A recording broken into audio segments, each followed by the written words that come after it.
Welcome, chosen ones of God. You did not stumble across this video by accident. You were called, guided here by divine intention, because there's something deep within you that's been searching, yearning, questioning. You've been set apart for more than just ordinary living. There's a sacred pull on your spirit, a whisper from heaven telling you that this moment matters. You are not just watching, you are answering. That is why you need to stay with me until the end. Because what you're about to hear isn't just inspiration, it's revelation. You've been chosen for clarity, for faith, for truth that sets you free. In today's message, we're going to go beyond surface-level encouragement and dig deep into the realm of spiritual thought and authentic faith. Because the greatest battles we face are not external, they are internal. We struggle not just with our circumstances, but with our emotions, our doubts, our fears, and the haunting question, why is it so hard to trust? When I know God is real, I understand. That struggle personally, I've stood in that tension between faith and fear, between what I know in my mind and what I feel in my heart. I've wrestled with the pull of emotion, the chaos of imagination, and the silence that often surrounds the voice of reason. But here's the truth. Faith is not about denying emotion. It's about rising above it. It's about anchoring yourself in something higher, something eternal. In this video, we're going to explore how spiritual thinking transforms, how we handle fear, how faith is not the absence of emotion, but the triumph over it, and how discovering real faith begins with the way you think, pray, and surrender. So let me ask you, what are you believing today? And more importantly, what are you letting stop you from believing fully? If anything I've just said speaks to something deep inside you, then don't go anywhere. Stick with me as we unpack these truths in greater detail, because today's message is not just another talk, it's a tool, a light, a breakthrough. This is for the one who is tired of half believing, half trusting, and is ready to step fully into the power of faith. If you're new here, welcome home. I invite you to subscribe to the channel so you don't miss another word God has for you. Hit the like button if you're ready to think deeper, live freer, and walk bolder in your faith. And if you're already feeling that stirring in your heart, type 7th in the comments right now as a declaration that you're stepping into divine clarity. Now, let's take this step together. Your journey starts right now. Let's walk it out with open hearts and renewed minds. There was a moment in my life that perfectly revealed the clash between faith and fear, and it happened not in a grand cathedral or a quiet library, but on an operating table. I had studied enough, read enough, reasoned thoroughly enough to be entirely convinced that anesthetics are safe and that trained surgeons do not begin their work until the patient is fully unconscious. Every logical thread led me to a place of calm assurance. But then came the mask. That cold, rubbery device lowered toward my face, and despite all my knowledge, something primitive and irrational awoke within me. My thoughts were clear, yet my body trembled. My breathing became tight. A sudden and unreasonable panic took over. I began to imagine suffocation. I feared they might cut too soon. None of it made sense, and yet it all felt real. This wasn't an issue of logic. It wasn't a crisis of belief based on evidence or doctrine. It was the collision of something far deeper, emotion and imagination, rising up against faith and reason. That moment taught me something vital about the spiritual journey. We often think that losing faith means changing our beliefs or rejecting certain truths, but I realized then that faith is most vulnerable not in debate, but in the quiet corners of the heart where fear grows unchecked. Faith doesn't always lose to intellect. It loses to anxiety. It loses to images our minds conjure up when we are afraid. It loses when emotion, not logic, takes the lead. We must understand that reason and faith often stand together on one side of the battlefield, while fear and imagination stand on the other. And the war they wage is subtle, personal, and persistent. I do not deny the value of emotion. It is part of what makes us human. But when fear disguises itself as wisdom and begins to override truth, then our emotional responses must be examined carefully. The spiritual life, I have come to see, is not about suppressing emotion, but about placing it in right relation to truth.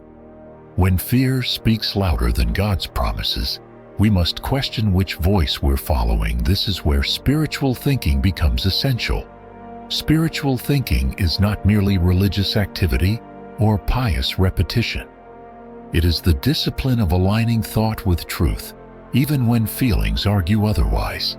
It means acknowledging that just because something feels real does not mean it is true.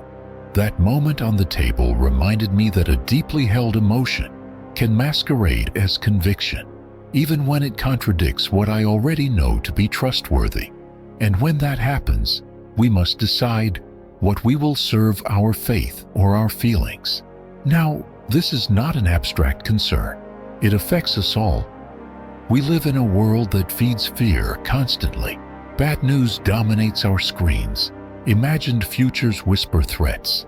Our minds race with what-ifs and maybes, and slowly, subtly, our trust begins to erode.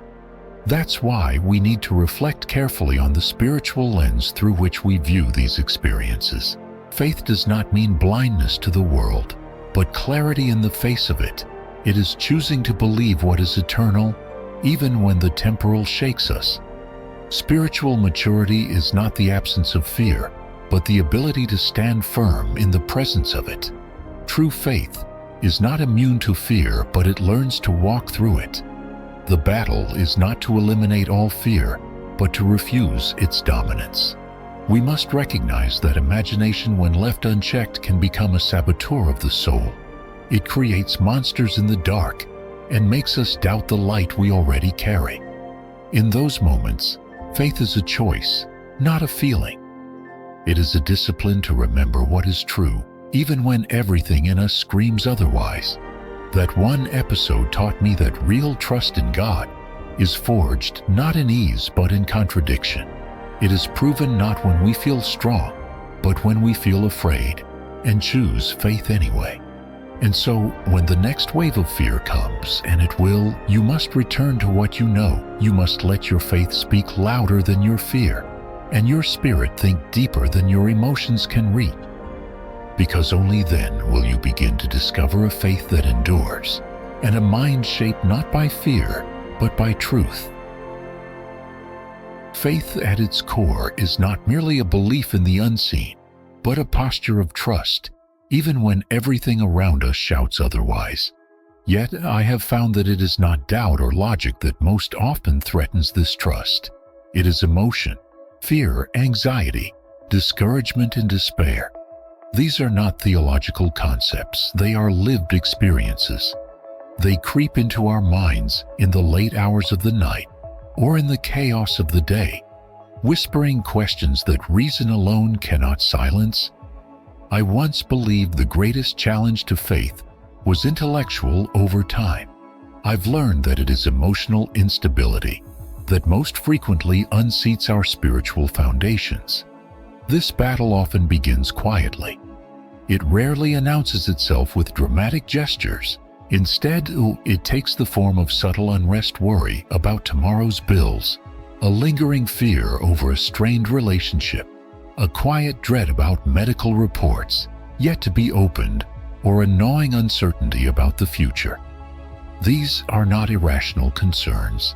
They are human, they are familiar, but when we allow them to grow unchecked, they begin to erode the confidence we once held in the promises of God. We begin to ask if He is good. Why do I feel this fear if He is near? Why does peace seem so far away? That very question is where many begin to drift. And yet, the answer is not found in pretending emotion does not exist. The answer is in understanding what it is and what it is not. Emotion is not a reliable compass for spiritual truth. Feelings fluctuate with our circumstances. They rise and fall with our mood, with our hormones, with the weather. But truth truth remains. And it is this tension between the volatility of emotion and the permanence of truth that every believer must confront. We often expect faith to feel a certain way, steady, confident, joyful, but real faith endures even when those feelings vanish.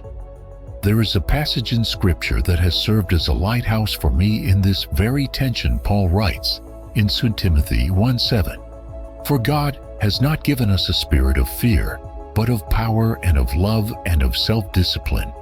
That single sentence dismantles the notion that fear is our natural inheritance. We were not created to be ruled by it. We were not designed to live shackled by its voice.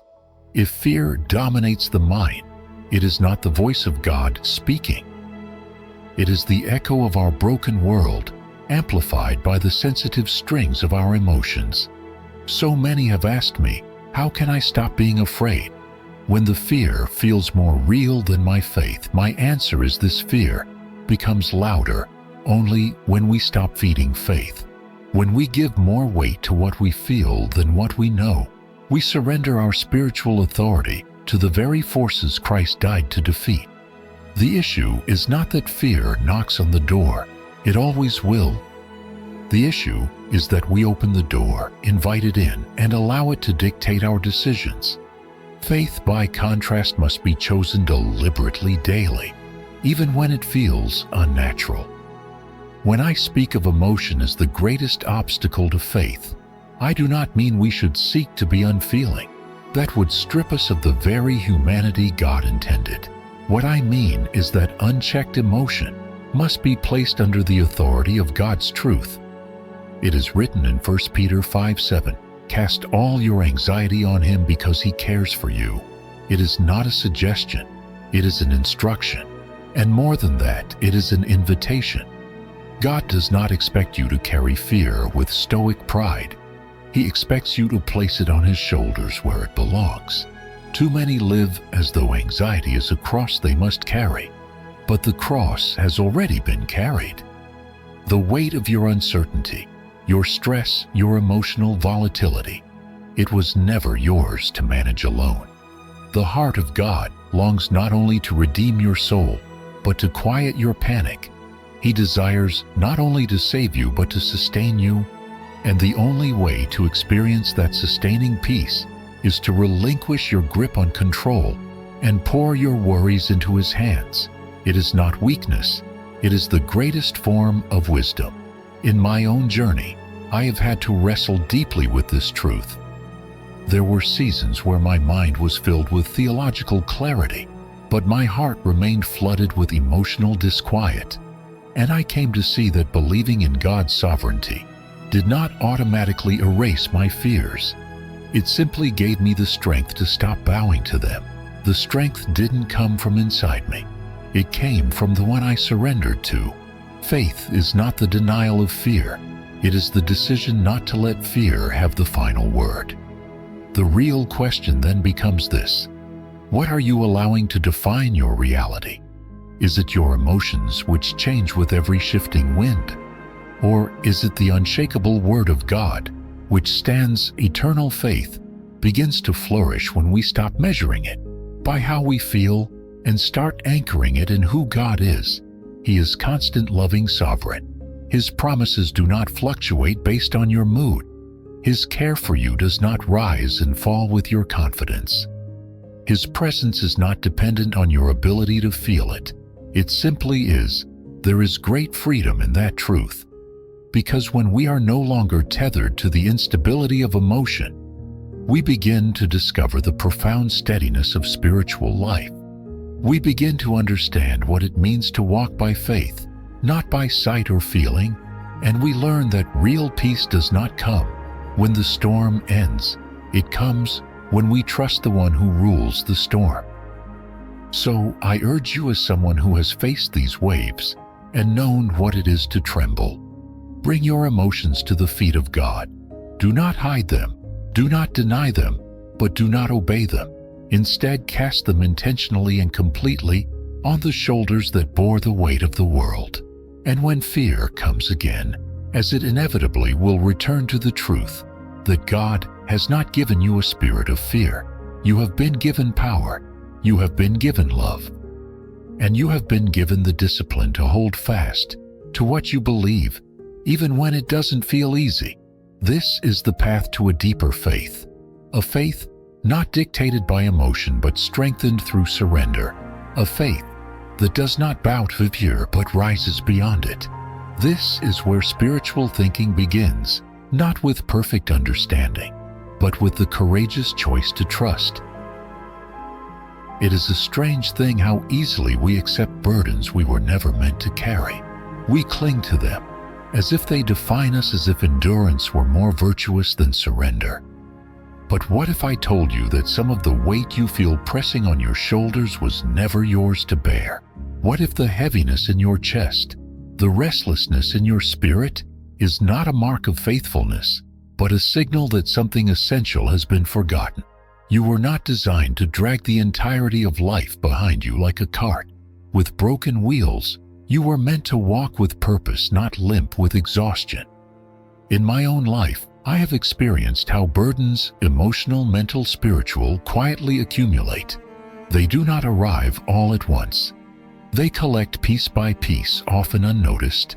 A worry about the future, a disappointment from yesterday, a responsibility too large to manage alone. And before we realize it, the soul bends.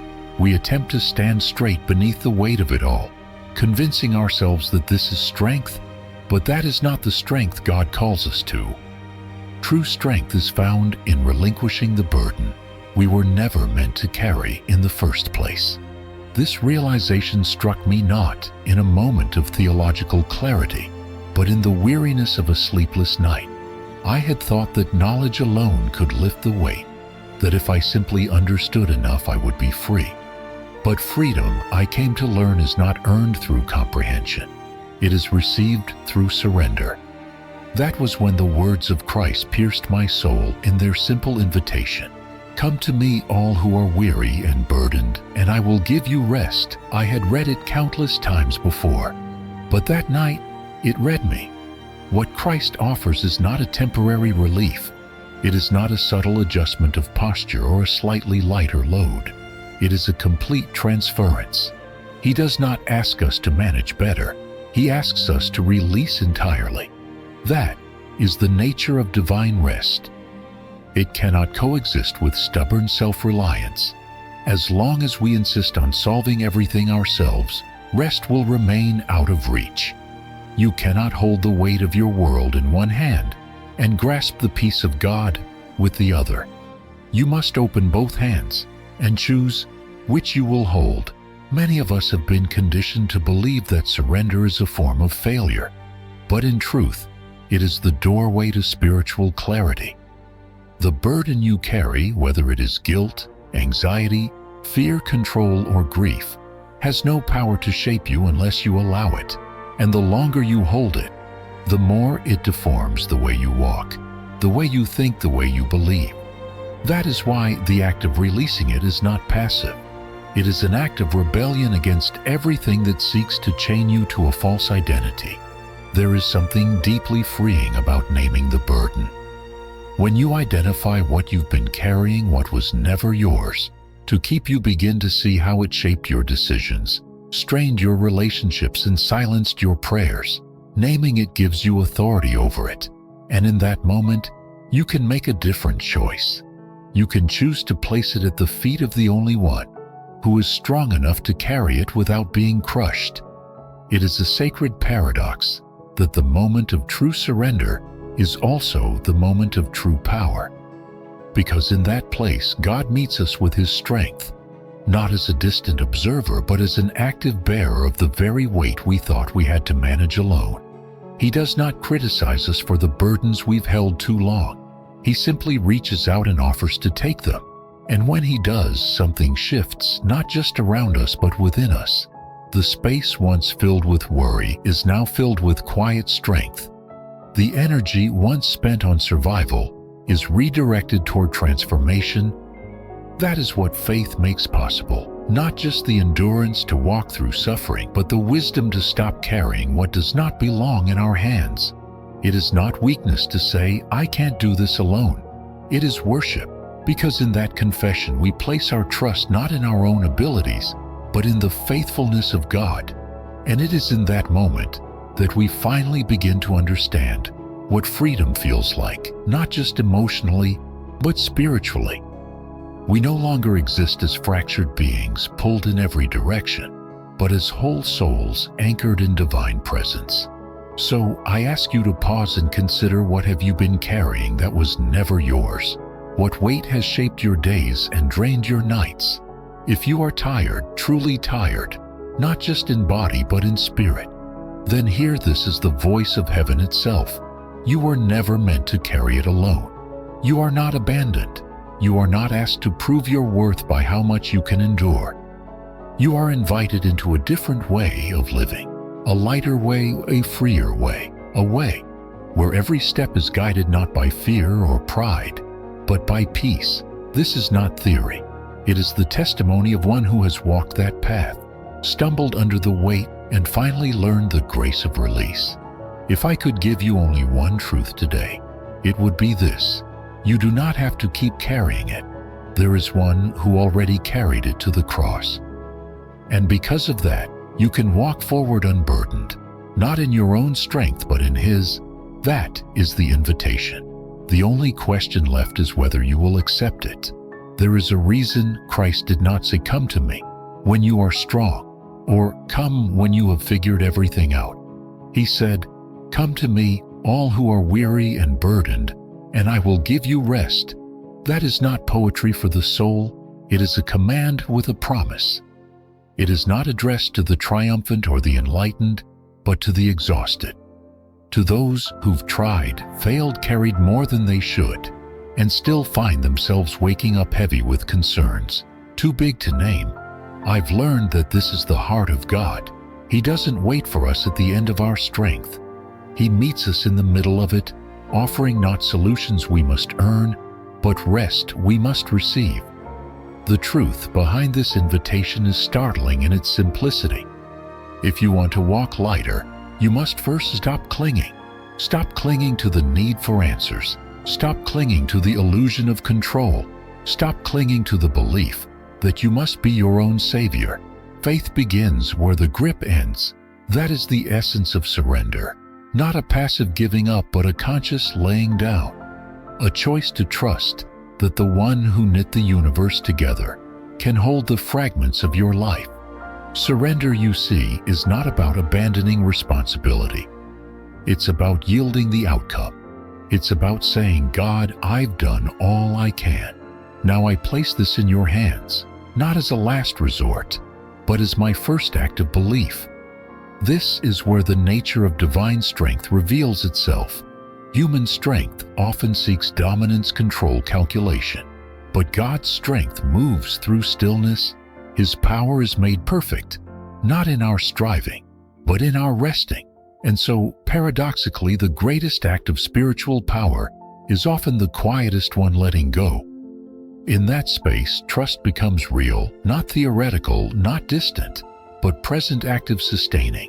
You begin to realize that the hands you've been trying so hard to control everything with were never meant to hold the weight of eternity. Only His hands can do that. And when you finally do release, something extraordinary happens. Not everything changes around you, but something changes within you. Your steps grow lighter. Your mind grows quieter. And your heart, once frantic with fear, begins to settle into peace. That is what Christ was offering when He said, "Come to me." Not merely relief from suffering, but transformation in how we walk through it. He doesn't promise a life without burdens, but He does promise that when we come to Him, those burdens will no longer crush us, because they will no longer define us. So, if you find yourself weary, not just tired, but spiritually worn down, understand this: you are not being asked to carry one more thing.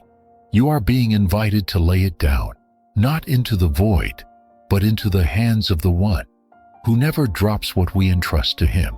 That is the door through which peace enters.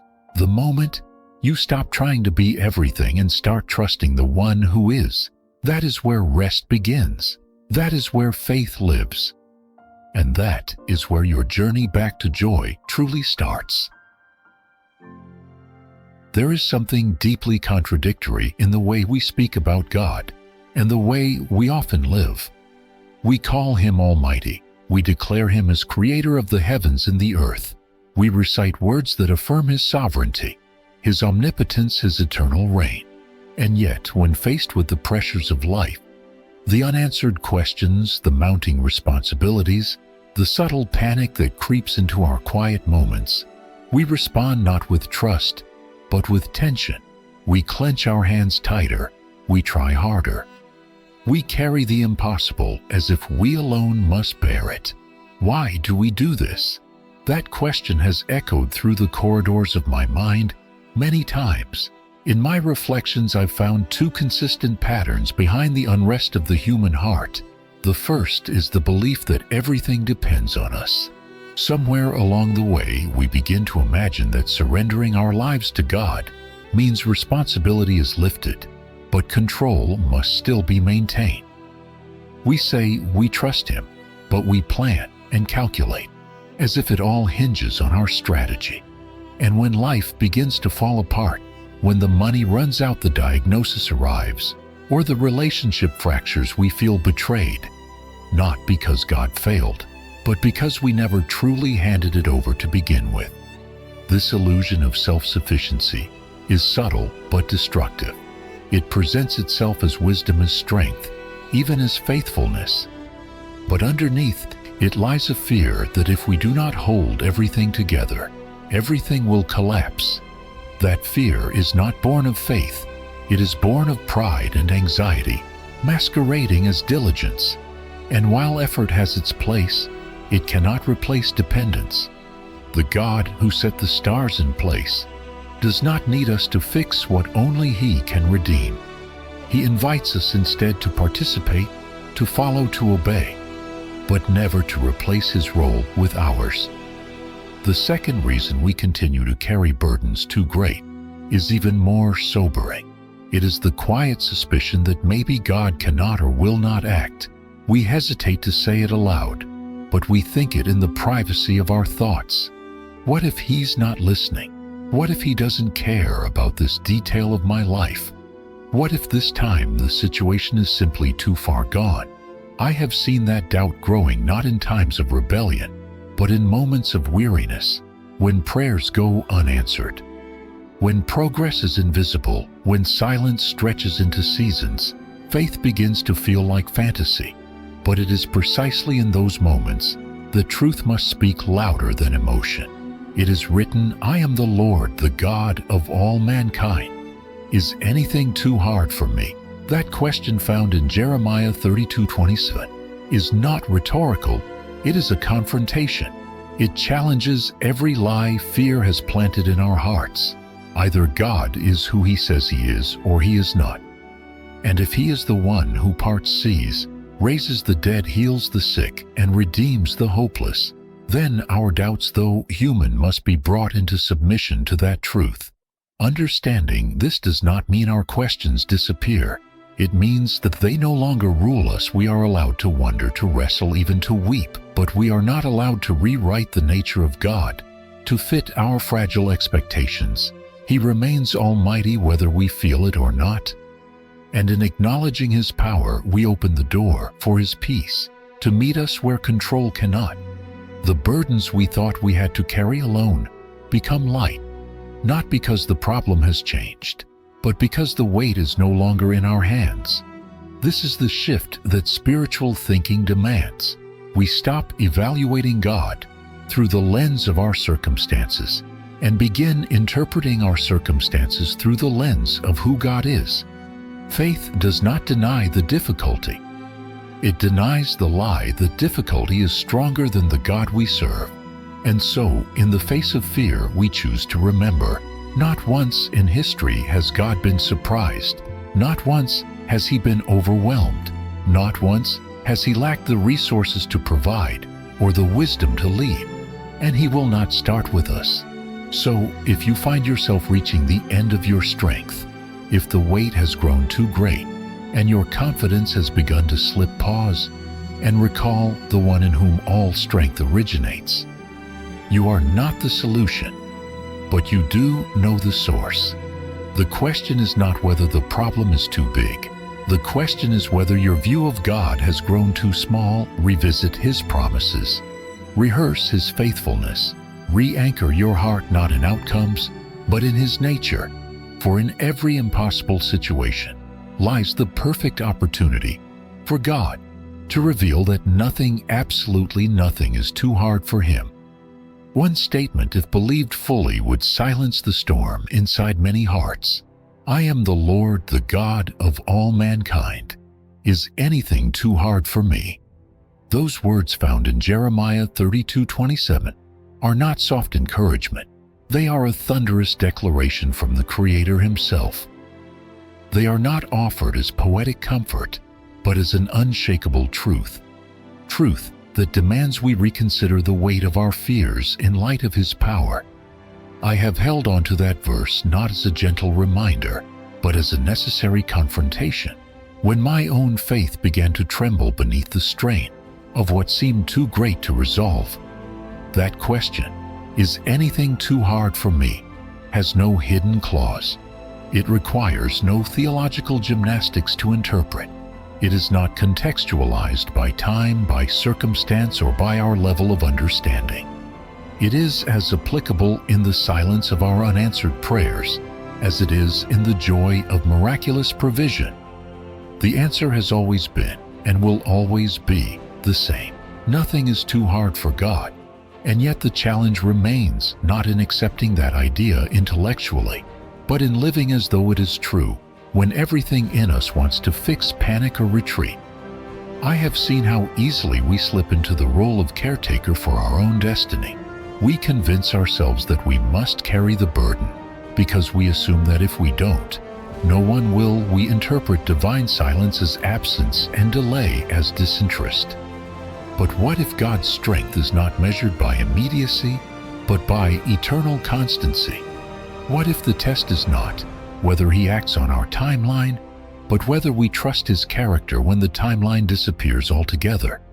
That verse in Jeremiah is God's response not just to Israel's struggle, but to ours. It reaches across centuries to say, you may not see it yet, but I am still God, and I am still able.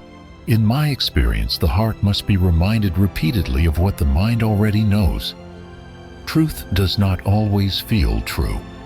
There are days when fear sounds more convincing than Scripture, when the complexity of the problem overshadows the simplicity of the promise, and that is precisely when we must return to the root, not to how we feel, but to what God has said. His word is not shifting sand. It is the ground beneath our steps when the world shakes. I have come to believe that there is a sacred discipline in answering God's question with our own declaration. When faced with the unknown, we must echo back what He first declared. No, Lord, nothing is too hard for you. That is not optimism. It is surrender, not blind hope, but deeply rooted faith. And from that place of surrender, we no longer pray as if convincing a reluctant deity, but as children resting in the arms of the Almighty, knowing that nothing, not even this, is too hard for Him. Few instincts run deeper in human nature than the desire to remain in control. We cling to predictability, to plans, to systems we believe we can manage.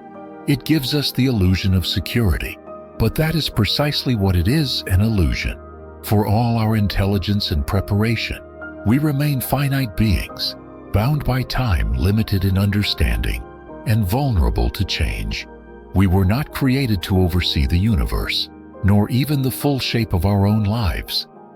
That role belongs only to God, who is infinite, unbound by the constraints we face, and sovereign in every circumstance. Still, we hesitate to yield. And why? Because control gives the appearance of safety. When we know what's coming, we feel powerful. When the outcome is uncertain, fear quickly rushes in. Yet, in the economy of faith, certainty is not the currency. Trust is, and trust requires something we often resist: release. It demands that we place the unknown into the hands of the one who sees it fully, not just with our words, but with our lives. This is where faith becomes more than a concept. It becomes a decision, a risk, and yes, a leap. No one grows by remaining rooted in the soil of comfort. Growth requires movement, and spiritual growth, perhaps more than any other kind, demands movement into the unseen. That's why blessings so often wait just beyond the edge of our control.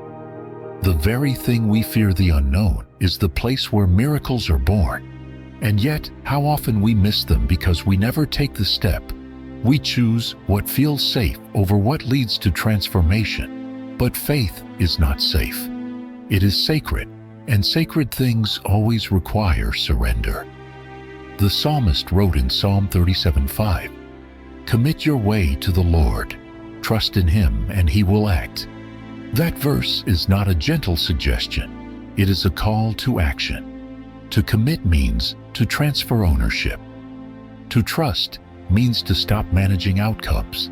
And to believe that He will act means we must stop living as if we alone are responsible for everything that unfolds. God isn't passive. He does not watch us struggle and withhold His hand. He is waiting patiently, mercifully for us to release the illusion and give Him what we were never meant to carry alone. This is where the leap comes in. Faith does not demand that we know where the step will land. It only requires that we take it. When we do, something shifts in the atmosphere of the soul. We begin to live not from a place of fear, but from confidence, not in ourselves, but in Him. It is a strange and wonderful paradox that in giving up control we gain security. Not the kind we build through effort, but the kind that flows from belonging to a God who never fails. So the question is not whether you will face moments of uncertainty. You will. The question is whether you will trust in the middle of it. Whether you will dare to believe that the hands that shaped galaxies can also shape your future. Whether you will step forward not because you see the end, but because you trust the one who does. That is the leap. That is the life of faith. And that is where the journey of trust truly begins. True peace does not arrive when everything around us settles into order. It is not the product of resolved conflict, completed plans, or uninterrupted success. I have lived long enough and felt deeply enough to know that such moments of perfection are brief and rare, and they offer only temporary comfort. The kind of peace that lasts, the kind that steadies the soul and quiets the heart, has nothing to do with circumstance and everything to do with surrender. I have known times when my life appeared calm on the outside, yet inwardly I was restless, uncertain, afraid. And I have known other times, marked by loss and confusion, where inexplicably peace held me like a warm hand in the dark. That paradox led me to seek a deeper understanding. I discovered that peace is not the absence of trouble. It is the presence of God within it. And that presence is made known when we relinquish our grip on control and trust Him more than we trust ourselves. This trust, this surrender is not passive. It is not defeat. It is the deliberate choice to hand over the inner throne we so often occupy. We are accustomed to trying harder, managing every variable, mapping every outcome.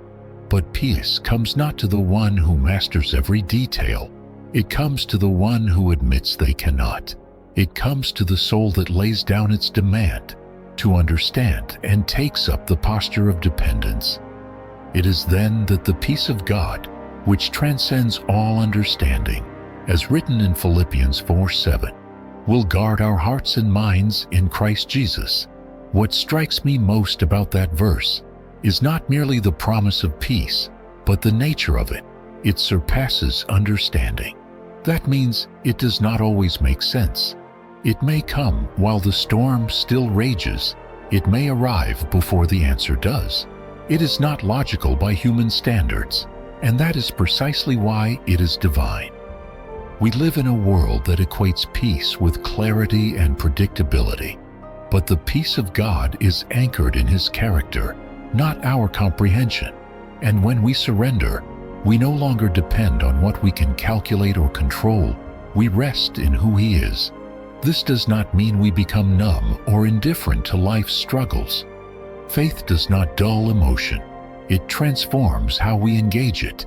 When we surrender, we do not stop feeling, we stop fearing. We may still weep, but not as those without hope. We may still wrestle with questions, but not as those without trust.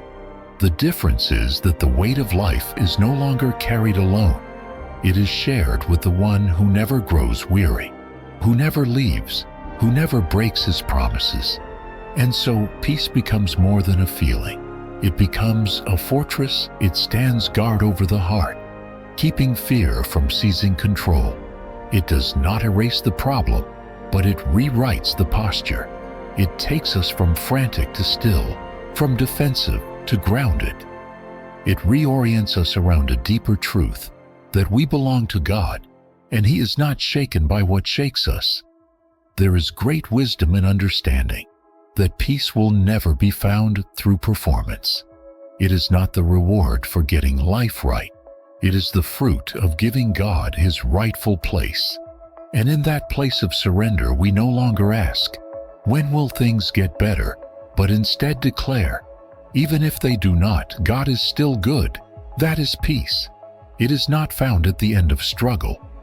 It is born in the middle of it, where trust and truth embrace. I believe the soul was designed to live in that peace, not occasionally, but continually, but it can only dwell there if it has first learned to let go. Let go of entitlement to answers. Let go of timelines we demand God to meet.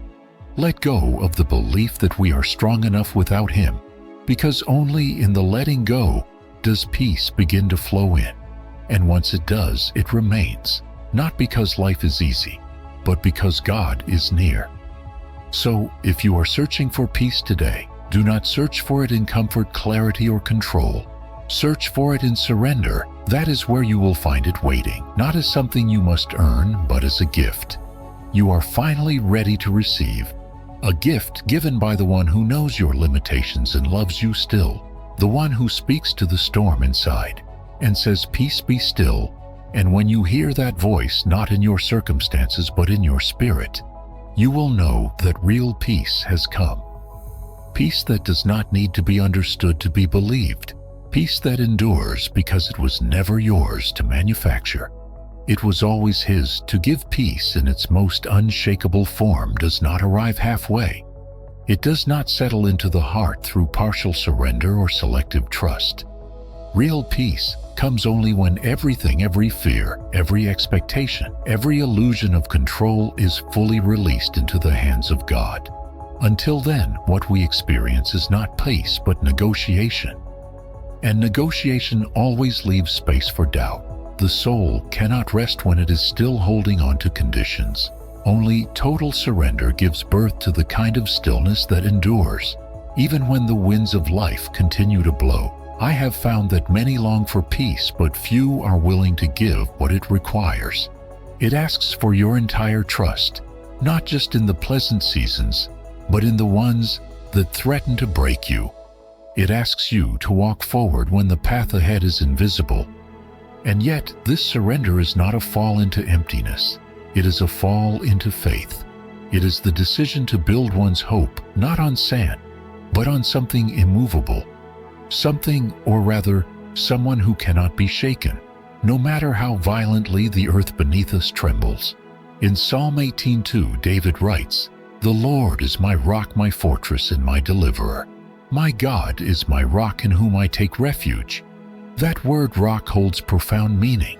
A rock does not yield to storms. It does not bend to the will of time. It remains. And in the same way, when we cast ourselves entirely upon God, we find a foundation that holds, not temporarily, not conditionally, but eternally. He is not moved by the weight of our doubts or the force of our circumstances. He remains. And in that constancy, we are held. This kind of peace born from surrender is not fragile. It is not fleeting. It is not a thin calm, easily disturbed. It is deep and anchored. because its source is unchanging. We are surrounded by things that shift emotions, opinions, seasons, health, finances. But God is not one of them. He was and is and always will be a refuge for those who stop striving and start trusting. And so, when we say that peace comes from surrender, we are not speaking of passivity.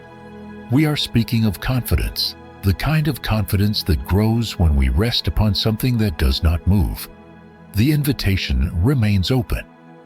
Total surrender is not for the faint of heart, but it is for the willing.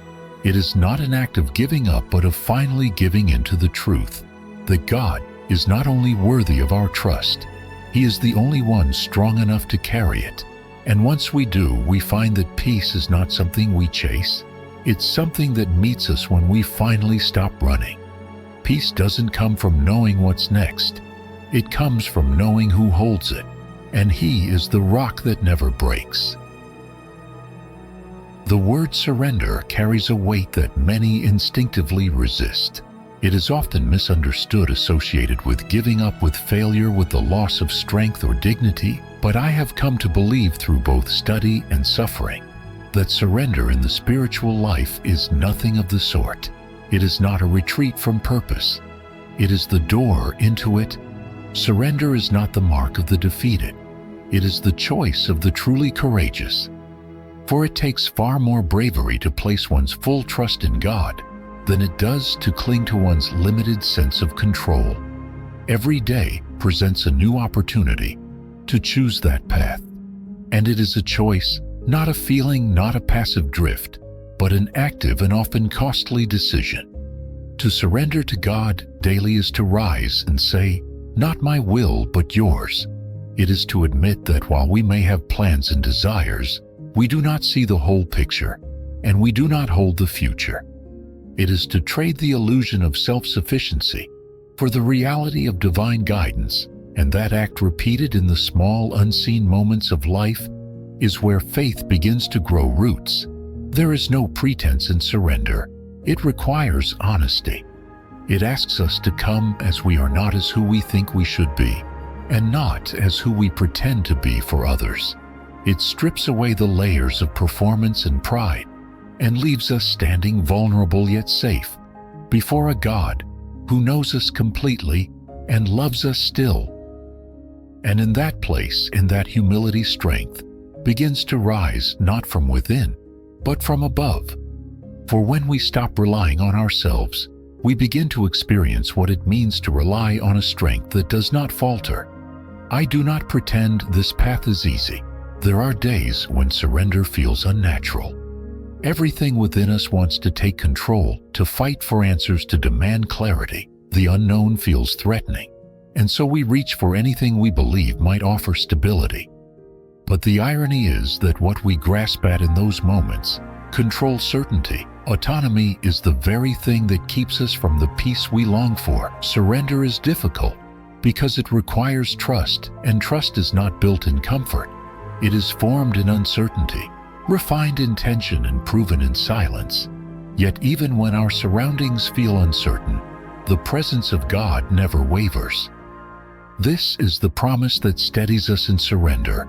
I am with you always, even to the end of the age. Matthew 28:20. That is not a poetic sentiment. It is an unbreakable truth. He does not watch from a distance, nor does He abandon those who falter, as written in Hebrews 13:5. Never will I leave you, never will I forsake you. These words are not conditional. They are declarations of divine fidelity, spoken to weary hearts that need assurance more than explanation. As I reflect on this, I recognize that surrender is not a one-time event, but a rhythm. It is the posture of a soul that has learned to bend rather than break, to yield rather than resist. It is not weakness to say, "I cannot do this alone." It is wisdom. For in saying those words, we make room for grace to enter, and grace, unlike control, does not demand perfection. It simply asks for openness, for a heart willing to trust the hands of the one who holds it. In surrender, we do not become passive. We become properly positioned. We align ourselves not with defeat, but with divine strategy. God does not call us to strive in our strength alone. He calls us to partner with His. That partnership is made possible only through surrender. It is the starting point of obedience, the birthplace of resilience, the seedbed of transformation. Those who live surrendered are not those who have given up. They are those who have given over. Over to wisdom beyond their own, over to a purpose greater than their plans, over to a love that never lets go. And when you begin to live this way, you find that surrender does not shrink you, it expands you. You become freer, not more confined. You see more clearly, not less, because your eyes are no longer fixed on what you cannot control. They are fixed on the one who never loses control. And from that perspective, fear begins to fall away. Anxiety loses its grip.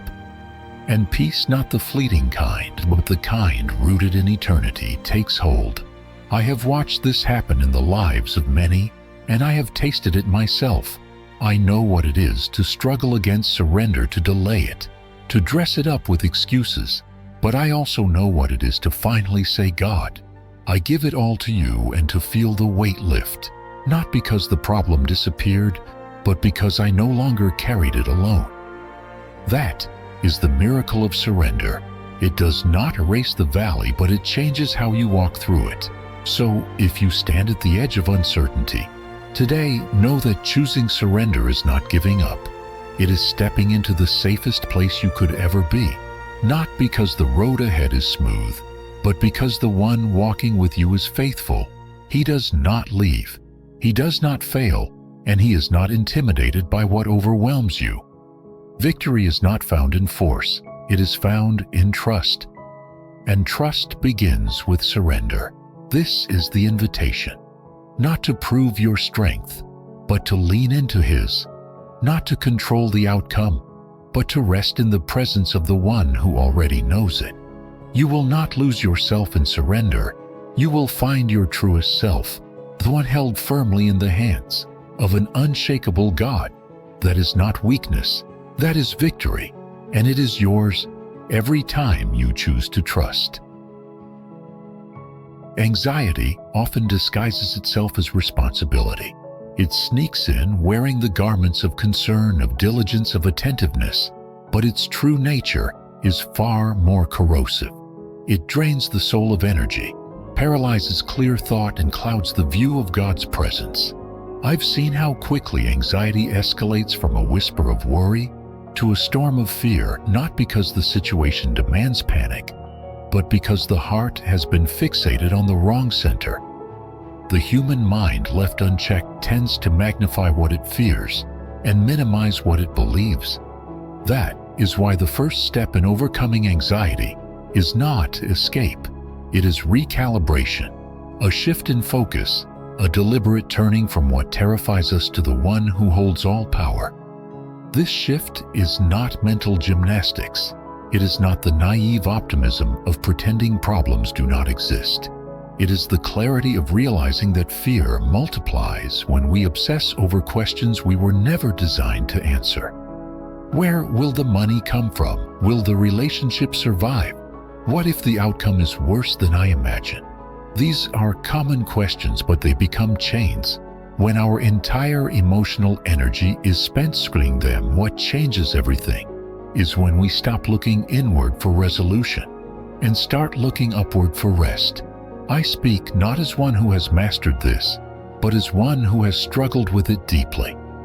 I have known the nights when sleep evades, because the mind is replaying what cannot be undone, or predicting what cannot be controlled. But I have also known the peace that follows a simple yet profound decision.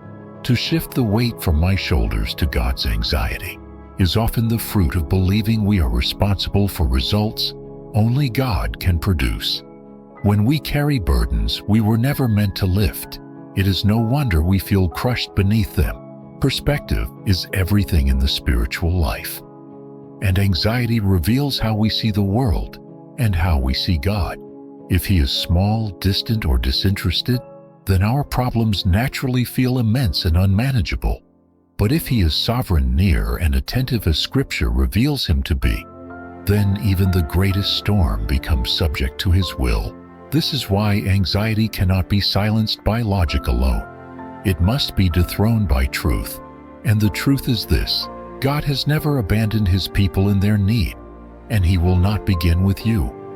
Shifting focus requires intentional practice. It means recognizing when your thoughts are spiraling and choosing not to follow them further. It means interrupting the story of fear with reminders of who God is and what he has promised. You cannot stop the waves from crashing, but you can choose where to anchor your soul. And anchoring it in truth means repeating it often. God is with me. God sees me.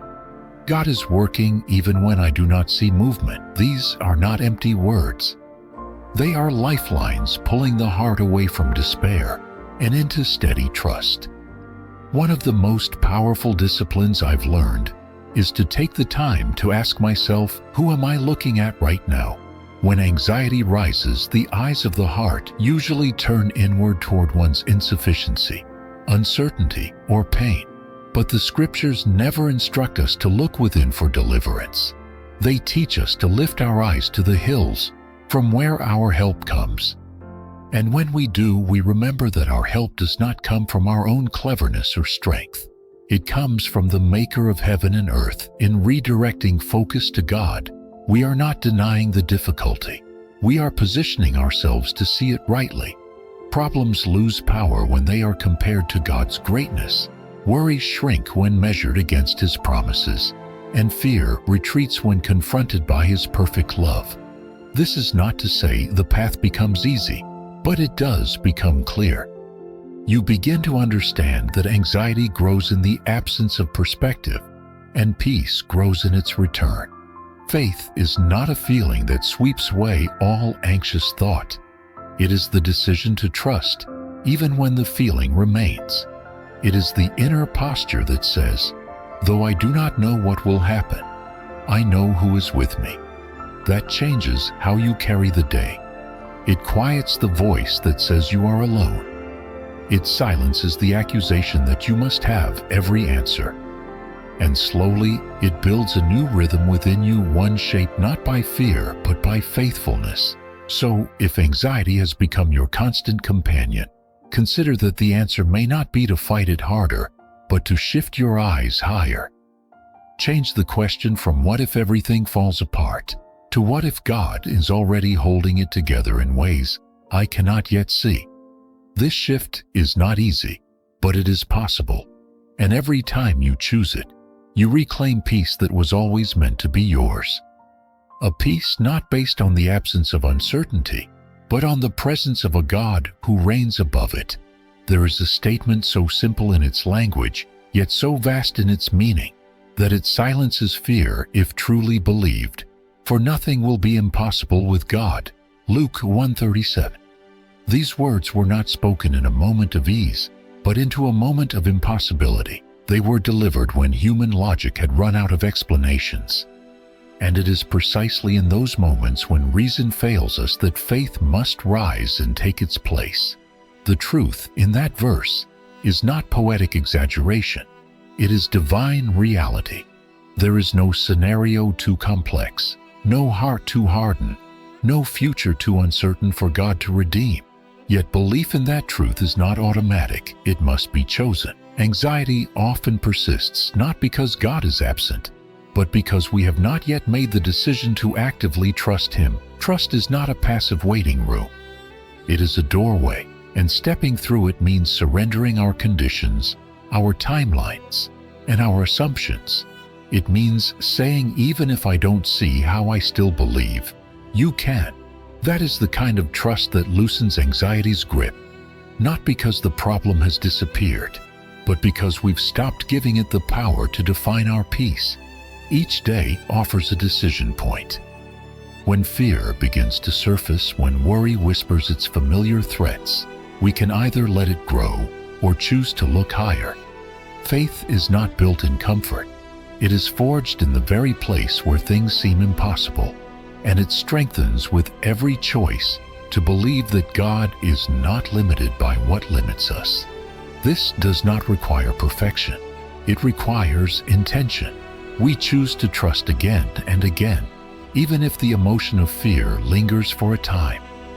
And over time, as trust deepens, anxiety begins to lose its authority. The heart is shaped by repetition.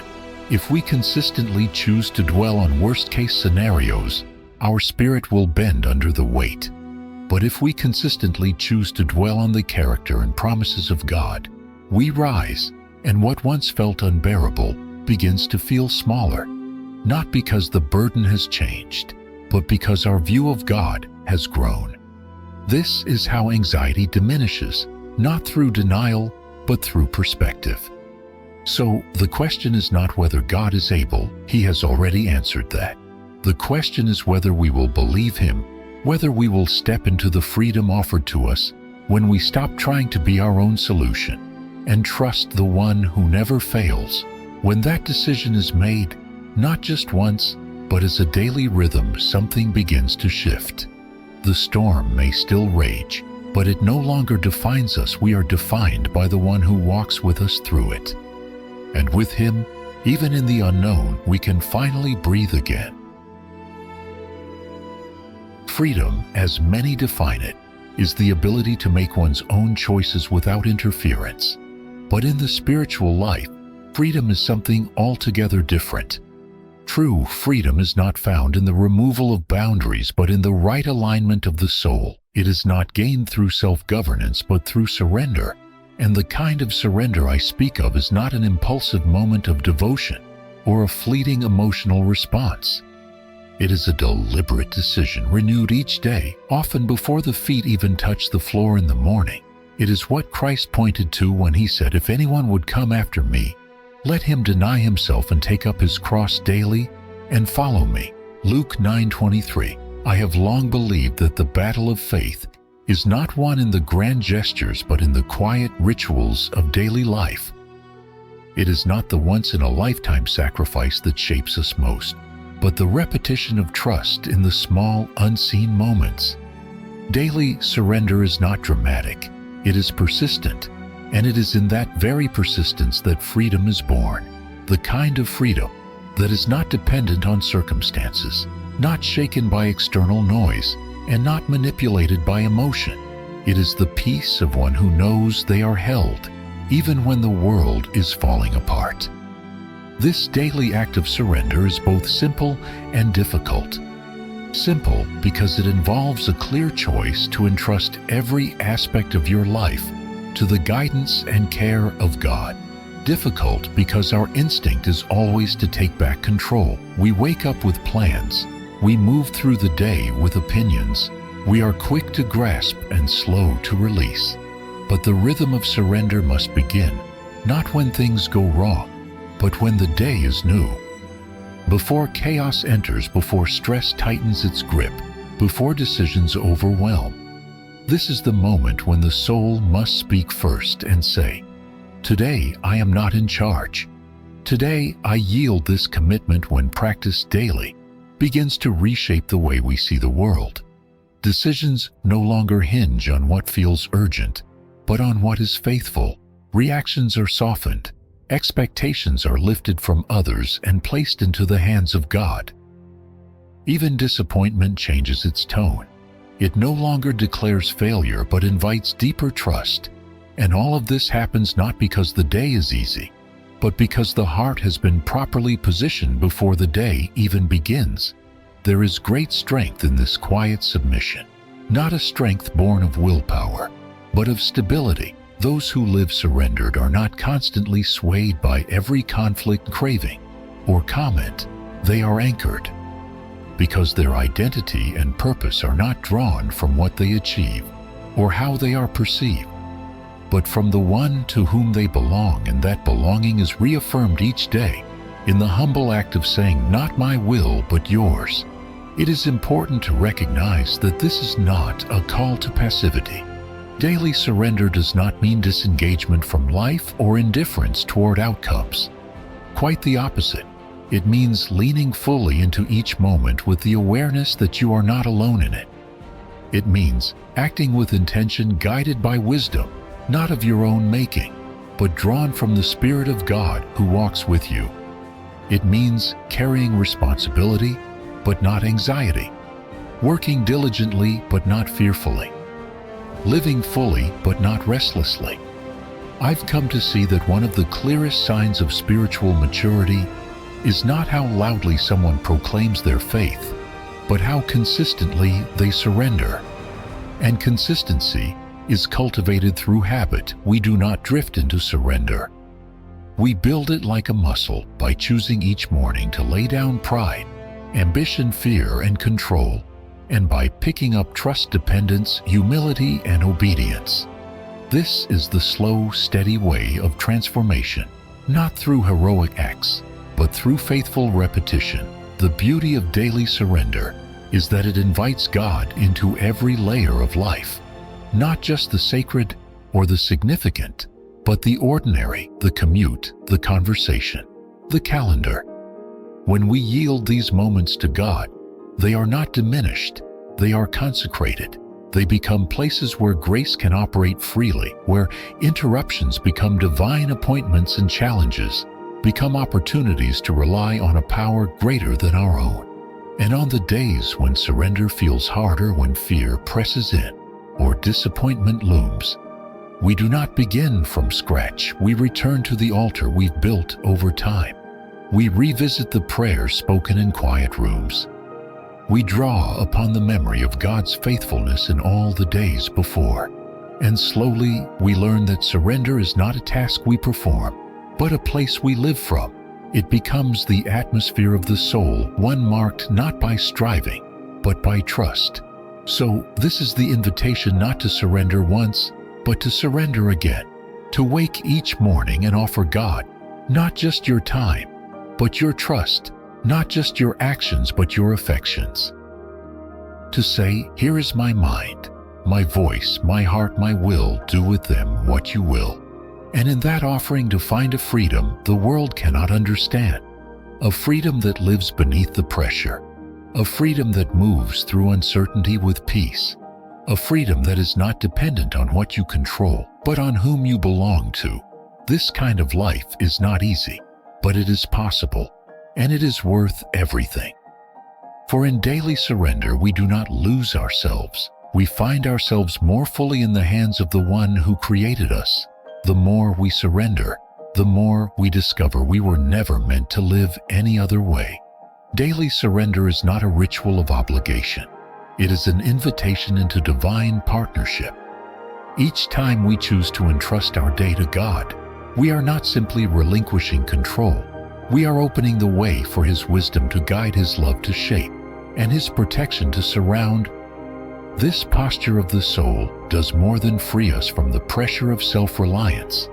It creates space for the living presence of God to operate within the details of our lives in ways we could never orchestrate on our own. There is something profoundly sacred about beginning the day with open hands, not merely asking for help, but yielding the outcome, not just praying for blessings, but submitting every decision, every meeting, every moment to the one who knows the end from the beginning.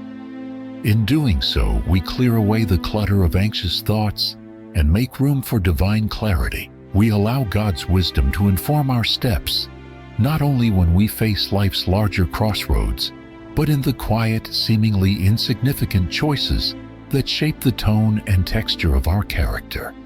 This surrender is not a transaction. It is a relationship.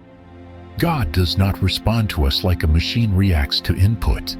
He responds as a father, attentive, personal, and deeply invested in the lives of His children.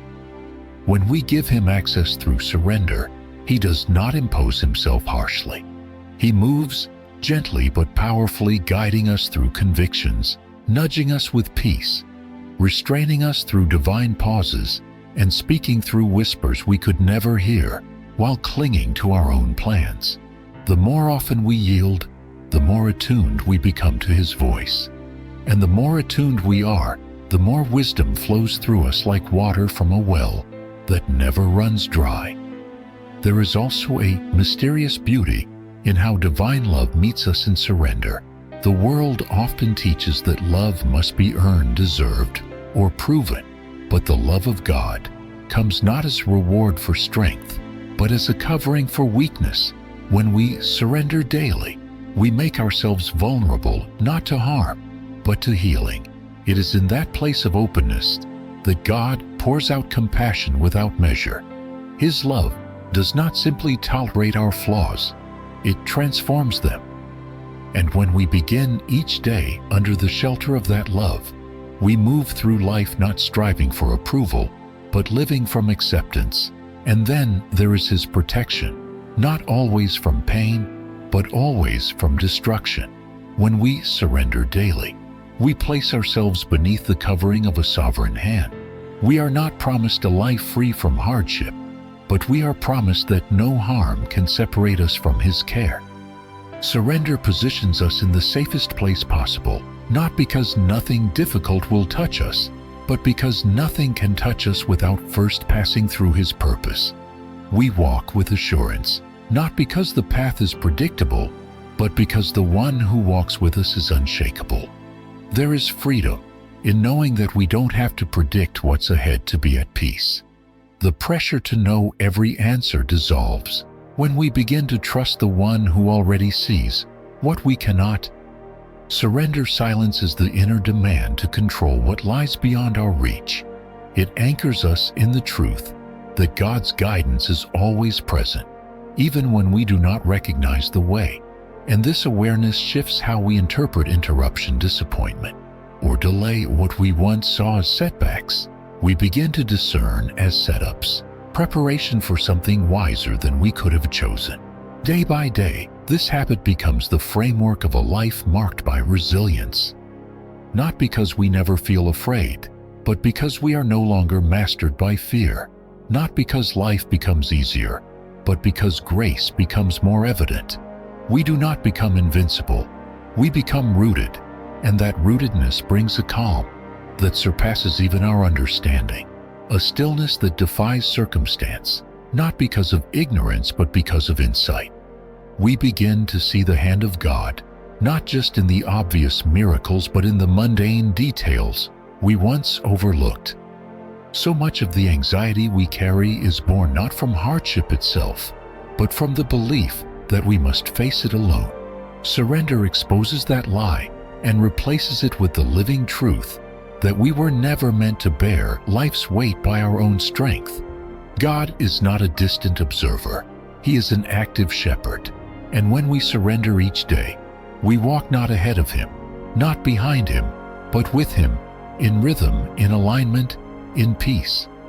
This is the life we were created for, not a life of constant striving, but of sacred yielding, not a life of perfection but of posture. And when that posture is daily surrender, we will discover that the wisdom we long for, the love we crave, and the protection we seek were never far away. They were waiting on the other side of a heart willing to say, "Today, again I trust you," and in that trust we find more than help, we find Him. The source of all we need, waiting patiently just beyond the threshold of our release. Fear, more than any external enemy, is the quiet force that holds us back from living in the fullness of what God has designed for us. It rarely shouts, it whispers. It plants seeds of doubt, then waters them with what-ifs and worst-case scenarios. It builds invisible walls, not of stone, but of hesitation and second-guessing. And as those walls rise, dreams shrink. Faith dims. The calling that once felt so certain begins to look impossible. But I have come to understand, this fear survives where trust is absent. It thrives in the shadows left behind. When faith retreats, it is not courage that defeats fear, at least not as the world defines it. It is surrender not to fear itself, but to the God who renders fear powerless when we entrust everything to Him. Fear begins to lose its footing. It cannot take root in the soil of a surrendered heart. Fear finds no shelter in a soul that has handed its future, its past, and its present into divine hands. In that act of trust, we are not denying that threats exist. we are declaring that they no longer have the final say. Faith, then, is not the absence of fear. It is the presence of something stronger. And the strongest force we can ever know is not human bravery, but the perfect love of God. Scripture tells us that perfect love casts out fear, not suppresses it, not tolerates it, but drives it out completely. This love is not earned. It is not delicate. It is fierce, stable, unshaken by circumstance. When you allow yourself to rest in that love, you begin to experience something far greater than momentary relief. You encounter transformation. You move from reaction to resolve, from timidity to trust. I have learned that the greatest threat fear poses is not to our comfort, but to our calling. It steals more than peace. It steals purpose. And that is why it must be confronted, not ignored. To ignore fear is to let it operate quietly in the background, shaping our decisions, altering our paths. But when we face it with truth, when we name it, confront it, and surrender it, its power breaks. We remember that fear is not a sign that we are failing. It is often a sign that we are close to stepping into something that requires more faith than we have yet learned to carry. And in that space, we are met not with rebuke, but with invitation. The invitation is not to become fearless by our own strength, but to become faith-filled through Christ's strength. We are not called to win battles alone. We are not expected to muster confidence from empty wells. We are more than conquerors, not because of what we can do, but because of what Christ has already done. That victory is not a metaphor. It is a spiritual reality. We overcome fear not by avoidance, but by anchoring ourselves in the one who conquered death itself. This anchoring shifts everything. It changes how we enter rooms, how we face conflict, how we respond to unknowns. We no longer live as those unsure of their identity or destiny. We move through life with the quiet strength of those who know they are held guarded and empowered by something greater than themselves. And that knowledge produces a kind of peace that fear cannot penetrate, a peace rooted not in the absence of threat, but in the presence of God. So the choice before us is simple, though not always easy. We can allow fear to lead, or we can hand the reins to faith. One will shrink your life, the other will expand it. One will keep you bound to past disappointments and future uncertainties. The other will release you into freedom, guided by a God who never fails. And while fear may return from time to time, it no longer commands the same authority when the heart has learned where to find its refuge. Every time you choose trust, you reclaim territory once ruled by fear. Every time you surrender what you cannot control, you stand in the truth of who you are, a child of God, beloved, chosen, victorious. Fear may knock, but it no longer gets to move in. For where there is faith rooted in divine love, fear cannot remain.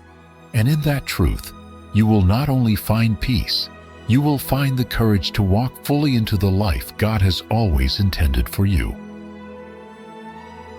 When surrender reaches its fullness, something extraordinary begins to take shape.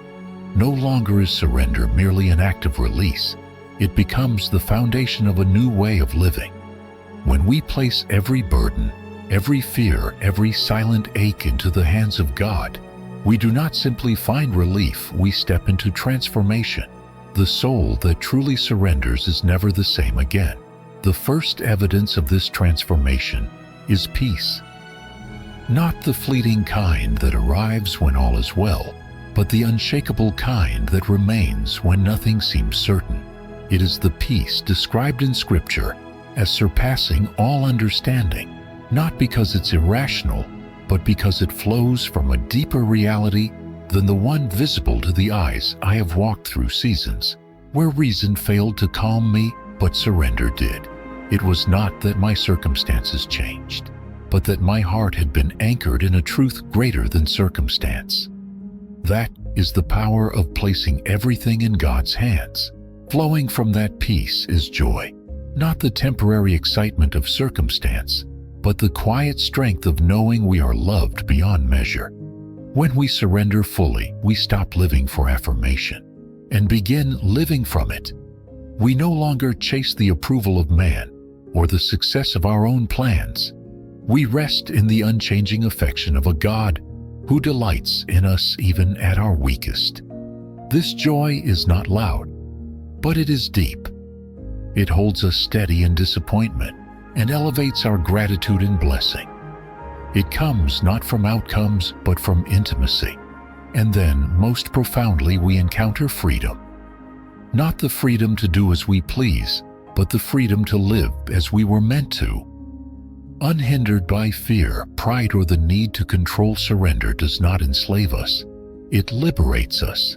We are no longer chained to anxiety, no longer trapped in cycles of self-dependence. Faith becomes more than belief, it becomes breath. We walk with the lightness of those who know they are carried not by strength, but by grace. This is the beauty of a life laid down in trust. Every corner of the heart, when placed in God's hands, becomes fertile ground for renewal, and the key is not complexity, but simplicity. The call is not to solve everything or feel everything perfectly. The call is to hand it over, every burden, every wound, every unspoken hope. The more we release, the more we receive. And what we receive is not always what we asked for, but it is always what we need. So the invitation stands. Transformation does not come by striving harder. It comes by surrendering deeper. And in that surrender, you will find more than peace, more than joy, more than freedom. You will find the life God dreamed for you from the beginning. One fully alive in Him, anchored in trust and radiant with the quiet power of a soul completely His. The journey of surrender does not end in personal peace alone. True transformation always turns outward. When a soul has tasted the depth of God's mercy, it becomes impossible to remain silent. The love that heals us was never meant to be hoarded. It was meant to be multiplied. And this is where the path of surrender leads next, to the bold and sacred work of sharing the gospel.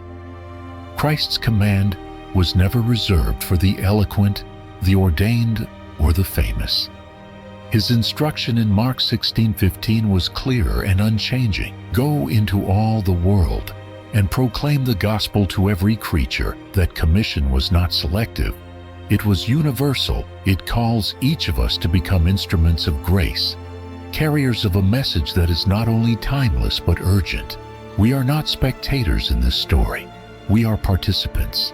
And if we have truly experienced the freedom that comes through trusting God, we are now called to become messengers of that freedom for others. This calling is not about performance. It is not about knowing every answer or quoting every verse. It begins in the quiet willingness to speak from the heart, to say, I was lost, and now I am found. I was burdened, and now I am free. It begins in the courage to share what Christ has done in our lives, not perfectly, but honestly. The power of the gospel is not in our presentation.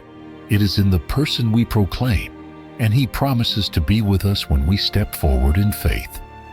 There are people around us every day who are carrying burdens they were never meant to bear, who are longing for the peace, the joy, the freedom we have discovered.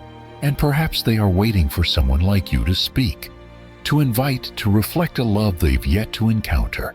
In this way, evangelism is not an obligation. It is an overflow. It is the natural result of a heart transformed by grace. A heart that has received cannot help but extend.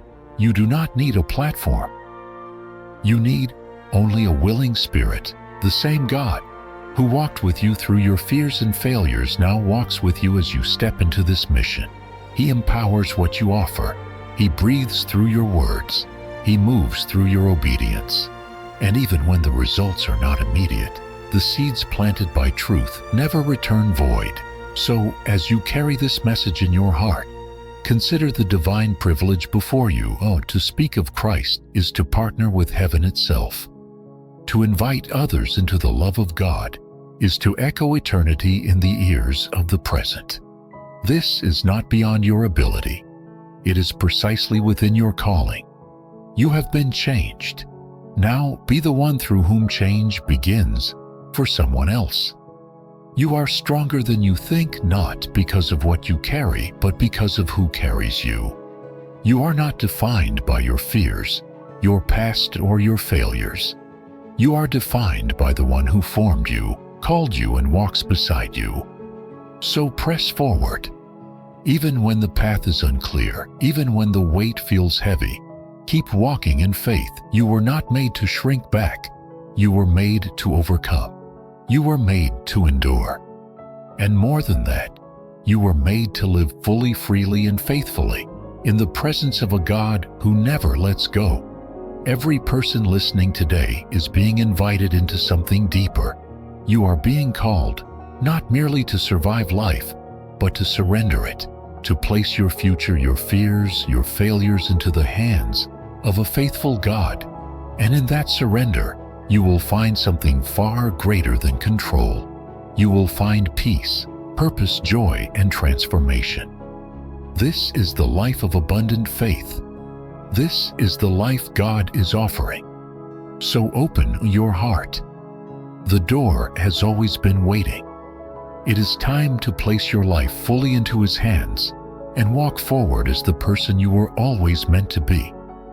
If those words stirred something within you, it is not by accident. When God calls a person to surrender, He also stands ready to receive, to renew, and to restore. There is no burden too heavy, no wound too deep, and no story too far gone for His mercy to redeem. And so, now wherever you are, I invite you into this moment, not to listen but to speak, not to strive but to release. This is your time to offer your heart to God, fully, honestly, and humbly. Heavenly Father, I come before you now with open hands and an open heart. I lay down every defense, every excuse, every wall I've built out of fear or pride. I acknowledge that I cannot carry this life alone. I have tried again and again to manage the weight of it all in my own strength, to fix, to plan, to control, and it has left me weary, anxious, and often lost. But today, in this sacred moment, I choose something different. I choose surrender. I choose to trust you not only with the parts of my life I understand, but with all that I don't. I give you my fears, the ones that keep me up at night, the ones that live quietly beneath my smile, the ones I've hidden even from myself. I give you the fear of failing, the fear of not being enough, the fear of being forgotten or misunderstood. I place them in your hands, Lord, because I believe you are not intimidated by them. You see them clearly and still call me yours. I give you my pain, the wounds I've hidden in silence, the disappointments I've buried deep within, the betrayals that still echo in my soul. Heal me, Lord, in ways I cannot heal myself. Touch those places I've numbed. Bring light into the corners I've kept in shadow, and remind me that nothing in my past disqualifies me from your love or your calling. I give you my future not because I have certainty about what it will bring, but because I believe with all my heart that you already stand in it. You know every detail, every turn, every opportunity, and every delay. You are the God who goes before me, and I trust that your plans are higher than my own. Lord, I need you more than I need answers. I need your peace, not just in still moments, but in the chaos of everyday life. I need your wisdom not only for the big decisions, but for the quiet ones that shape my soul. I need your strength, not to escape the journey, but to endure it with joy and perseverance. Pour out your Spirit over my life. Speak to me even when I've grown too distracted to listen. Draw me back when I wander. Lift me when I stumble, and carry me when my strength runs out. Be my constant, my anchor in the storm, and my light in the night. Surround me with your presence, Lord. Not just on Sundays or in sacred spaces, but in my home, my work, my relationships, my thoughts, and my moments of silence. I ask you to cover my past with grace. Teach me to stop replaying regrets and to rest in redemption. Fill my present with your presence and your purpose. Let every step I take be led by you, not driven by fear or performance, but guided by love and faith. Replace my worry with worship. Replace my striving with stillness. Replace my fear with the quiet courage that comes from knowing you are near. Shape my heart to desire you above all else. Soften what has grown calloused. Reignite what has gone cold. Open my ears to hear you and my will to follow you. Not in theory, but in practice. Day by day, moment by moment, Jesus, I declare that you are Lord over every part of my life. You are my Redeemer, my Shepherd, my Comforter, and my King. You are not a distant idea. I know you and I want to know you more. Thank you for never abandoning me, even when I've wandered far. Thank you for chasing after me, not with condemnation but with compassion. Thank you for calling me back, not just to obedience but to belonging. Today I receive your forgiveness for the things I've done and the things I've left undone. I receive your mercy where I've fallen short. I receive the gift of your unconditional love, not because I earned it, but because you gave it freely. I accept the new life you offer, and I choose to walk in it. I choose you over my plans, my fears, my comfort, and my old identity. I choose the truth of who you say I am. Lead me now into a new season, not one without challenges, but one filled with grace. Mark this moment as a turning point. Teach me to walk by faith and not by sight, to speak with kindness, to serve with joy, to give with gratitude, and to live with boldness. Use my life, Lord, not for my glory, but for yours. Use my story not as a monument to my strength, but as a testimony to your grace. I place my life into your hands, now fully, willingly, and without reservation. Take it, shape it, breathe into it. I am yours, Lord, not just today, but forever. And I walk forward not with fear, but with faith, not with doubt, but with hope. Not in my strength, but in the strength of the one who conquered death and called me his own, in the powerful name of Jesus Christ, my Savior, my Redeemer, my King, I pray. Amen. If this message has spoken to your heart today, then don't stop here. You're not alone. There is a growing community of people just like you, people who are learning to live by faith, to think spiritually, and to walk in their God-given purpose. So, I want to personally invite you to stay connected. If you felt encouraged or strengthened in any way, please take a moment right now to press the like button and subscribe to this channel. It helps us reach more hearts and bring hope to more lives. But beyond that, I encourage you to engage. Leave a comment below with the number 777. If you're stepping into this journey of trust and surrender, that simple act is more than a symbol. It's a declaration, a way of saying, I'm ready to live differently. And when you do, you become part of something greater, a family of faith, where we grow together, support one another, and seek God's wisdom for our lives. We're here to help you deepen your understanding, take real action, and live with clarity and purpose through the lens of God's truth.